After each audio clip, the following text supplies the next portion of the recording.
চলে রে মদন চলে রে মদন মধু মাখায় হরে কৃষ্ণ নাম চলে রে মদন চলে রে মদন মধু মাখায় হরে কৃষ্ণ নাম সুধা মাখায় হরে কৃষ্ণ নাম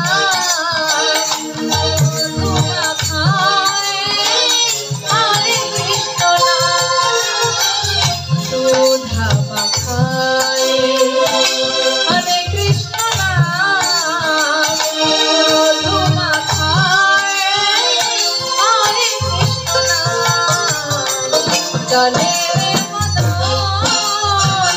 চলে রে মদন মধু মাখায় হরে কৃষ্ণ নাম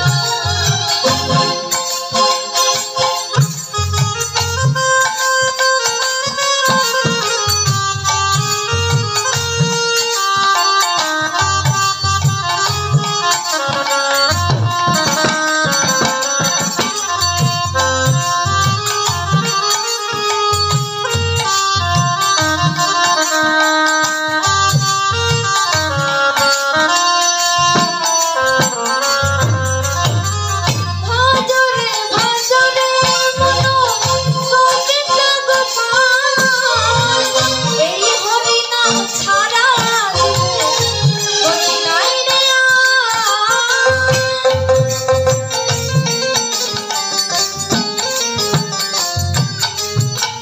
ভজরে ভজরে মন গোবিন্দ গোপাল এই হরি নাম ছাড়া দিবে গতি নাই রে চলে রে মদন চলে রে মদন মধু মাখায় হরে কৃষ্ণ নাম চলে রে মদন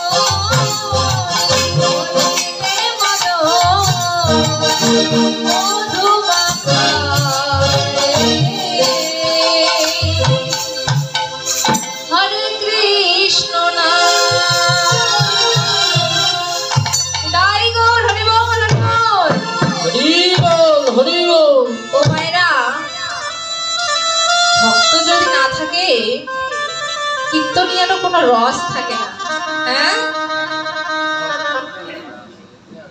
ভক্ত বড় শক্ত কথা পণ্ডিত রইল বসে গাছের ফলটি গাছে রইল বৃত্ত পড়ল খসে ভক্ত হওয়া অত সহজ নয় বাবা হ্যাঁ ভক্ত হতে হলে আগে শক্ত হতে হবে তারপর ভক্ত হতে হবে তাই না ভক্ত না থাকলে রস আসে না আর রস না আসলে প্রেম আসে না আর প্রেম না আসলে ভালোবাসা আসে ভালোবাসা যদি না আসে আমার প্রাণের গৌর কোনোদিনও মেলে নাই তাই গৌর হরি বল হরি বল হরি বল হরি বল। তাহলে ধর্মরাজ যুধিষ্ঠির প্রভুর নাম করতে করতে শ্মশানে এসে পৌঁছালেন শ্মশানে এসে প্রথমেই দেখলেন যে একটা পোড়া বাঁশ পড়ে আছে ধর্মরাজ যুধিষ্ঠির মনে মনে ভাবছে বাহ এই বাঁশটা পড়েছে আমি এটাকেই নিয়ে যাব প্রভুর কাছে হ্যাঁ এই বলে বাঁশটাকে যখনই ধরবে নেওয়ার জন্য বাঁশটা বলছে ধর্মরাজ যুধিষ্ঠির দাঁড়াও দাঁড়াও ধর্মরাজ যুধিষ্ঠির মনে মনে ভাবছে কি কথা বলছে বাঁশ আবার কথা বলতে পারে হ্যাঁ বাঁশ বলছে ধর্মরাজ যুধিষ্ঠির দাঁড়াও আমাকে নিয়ে যেও না আমারও মূল্য আছে ও মায়েরা বাঁশ যদি এইভাবে বলে যে আমারও মূল্য আছে তার কি মূল্য আছে হ্যাঁ বলেন তো দেখি তার কি মূল্য আছে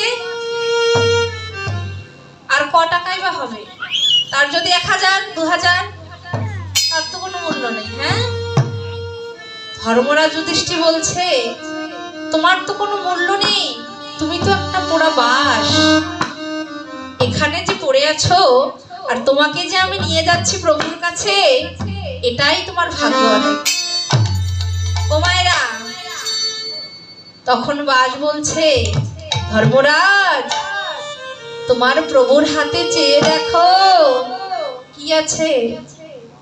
ও মায়েরা, বাবারা, আমার প্রাণ গোবিন্দের হাতে কি আছে?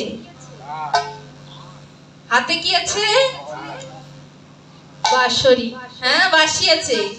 এই বাঁশ কি থেকে তৈরি? বাঁশ থেকে তো বাঁশি তৈরি, তাই না? বাঁশ বলছে, চেয়ে দেখো, তোমার প্রভুর হাতে বাঁশ আছে। আর এই বাঁশ আমি যদি না থাকতাম, তাহলে এই বৃন্দাবনে ওই বাঁশি আর বাজতো না। তাই গৌর হরি বল, হরি বল। তখন ধর্মরাজ যুধিষ্ঠির মনে মনে ভাবছে, তাই তো, যদি এই বাঁশ না থাকতো, তাহলে তো আমার প্রভুর হাতে এই বাঁশরি থাকতো না। হ্যাঁ, এই বলে বাঁশটাকে ফেলে দিয়ে চলে গেল। চলে গিয়ে আর একটু দূরে দেখছে একটা মাটির মালসা ভরে আছে। ও মায়েরা, মালসা চিনেন? হ্যাঁ, মাটির সরাগুলো, হ্যাঁ, একটু ভাঙা পড়ে আছে। ধর্মরাজ যুধিষ্ঠির মনে মনে ভাবছে, এই তো মাটির মালসা, একেই এবার আমি নিয়ে যাব। হ্যাঁ, এটা তো কোনো কাজের না, এটাকেই আমি নিয়ে যাব। এই বলে যখনই মাটির মালসাটা নিতে যাবে, মাটির মালসা বলছে, দাঁড়াও ধর্মরাজ, দাঁড়াও, আমারও মূল্য আছে। আমি মাটির মালসা বলে তুমি নিয়ে যাচ্ছ, ভাবছো যে আমার মূল্য নেই, কিন্তু আমারও মূল্য আছে। ও মা, মাটির মালসার কি মূল্য আছে? হ্যাঁ, হ্যাঁ বাবারা, মাটির মালসার মূল্য আছে। হ্যাঁ, তখন মাটির মালসা যুধিষ্ঠিরকে বলছে, যুধিষ্ঠির, সেদিনের কথা মনে করে দেখো, সেদিনে কংসের কারাগারে দৈবকীর উদরে কৃষ্ণের জন্ম হয়েছিল। জন্ম হওয়ার সঙ্গে সঙ্গে, ও মায়েরা, কংসের কারাগারে যেদিন শ্রীকৃষ্ণের জন্ম হয়েছিল, সেদিন কি হয়েছিল? কৃষ্ণকে তার মায়ের থেকে আলাদা করা হয়েছিল। হ্যাঁ, নন্দরাজের কাছে নিয়ে গেছিল বাসুদেব, তাই না? তো মাটির মালসা বলছে, সেদিনের কথা মনে করে দেখো, যেদিন তুমি নন্দরাজের কাছে যাচ্ছিলে, মা দেবকী তোমার কাছে কেঁদে কেঁদে বলছে, ওরে কৃষ্ণ, আমি অপরাধ করেছি রে কৃষ্ণ, আমি তো জানি আমি অপরাধ করেছি। মা দেবকী আমার কি অপরাধ করেছে? হ্যাঁ, কি অপরাধ করেছে জানেন? সেদিন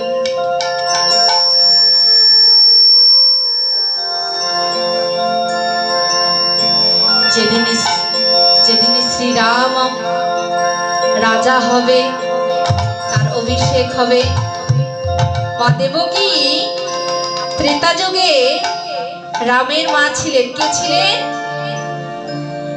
কে ছিলেন? রামের মা তো তিনজন, তাই না? কে ছিলেন? ও বাবারা, কে ছিলেন মা দেবকী?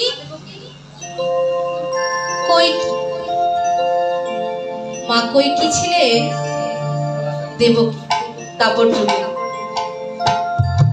যেদিন রাম রাজা হবে, রাজ অভিষেক চলছে, রাজা হবে রাম।